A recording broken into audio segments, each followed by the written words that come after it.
Look at the immediate economic stakes right now. As refineries in the Gulf are burning, crude oil prices have rocketed past $100 a barrel, sending a shockwave through the global market. On March 15th, Iran's Supreme National Security Secretary, Ali Larijani, made a public accusation that would define the coming weeks. He claimed the United States was orchestrating a staged 9/11-style attack on its own soil, designed entirely to manufacture public outrage and justify a war against Iran. Exactly 48 hours after speaking those words, Larijani was assassinated. A 2,500-kilogram bomb was dropped directly on his location, eliminating the official who first publicized the alleged plot. This sequence of events reveals a volatile three-way shadow war. The moves being made by the US, Israel, and Iran are now intersecting in ways that threaten to destabilize more than just the region. To see why the international supply chain is buckling and markets are violently reacting, we have to look at the conflicting, hidden agendas driving each of these three nations. The current timeline of escalation traces back to a preemptive strategy led by Israel. On March 18th, the Israeli military launched a massive strike on an Iranian natural gas plant, instantly accelerating the regional conflict. Shortly after the attack, President Trump publicly claimed that the U.S. administration was entirely in the dark. The official stance was that Washington had no prior knowledge that the Israeli strike was going to happen. That narrative was quickly challenged by former U.S. Ambassador to Israel, Dan Shapiro. He pointed out the logistical reality of the region, stating it was impossible for Israel to launch an operation of that magnitude without Washington knowing about it well in advance.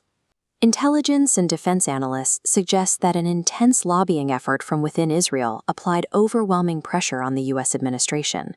The goal was to align Washington's timeline with a regional conflict. By taking an aggressive, preemptive posture, Israel has dictated the pace of the escalation. It leaves international observers wondering who is actually commanding the broader geopolitical strategy. Back in Washington, the administration faces immense domestic pressure. With the November midterm elections approaching, political analysts theorize the threat of a foreign war is being leveraged to consolidate domestic power. But that strategy is fracturing behind closed doors. The head of U.S. counterterrorism recently resigned in protest. On his way out, he explicitly stated that Iran posed no immediate threat to the American homeland. The president's primary justification for conflict was the claim that Iran was building a nuclear bomb. That claim was dismantled by his own Director of National Intelligence. Tulsi Gabbard went on record to confirm that Iran had not restarted its nuclear weapons program. This political paranoia is now manifesting physically.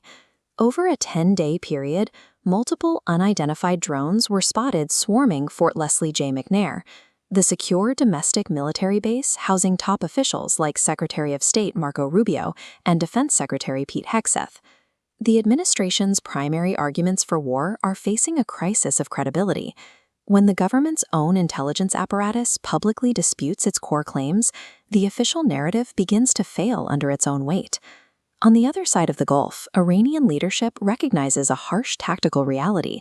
They cannot win a direct conventional military confrontation against the combined armed forces of the United States and Israel, so they pivoted to an asymmetrical warfare strategy.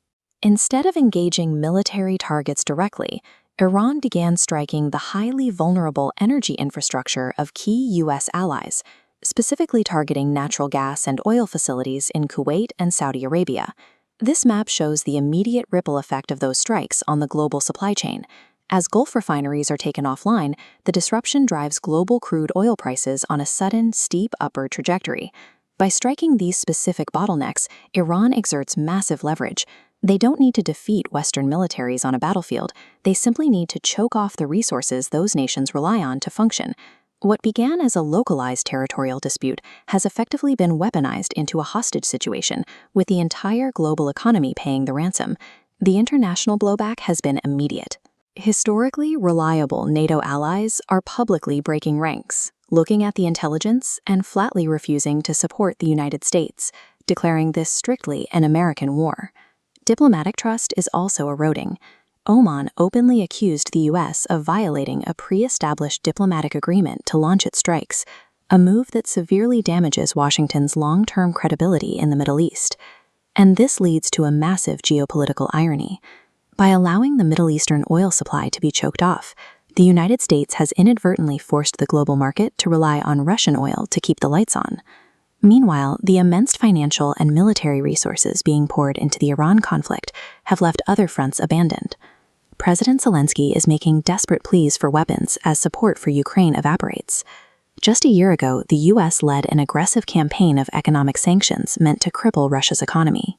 Today, the fallout from the Iran crisis is undoing that work, filling Russian coffers with vast new oil revenues.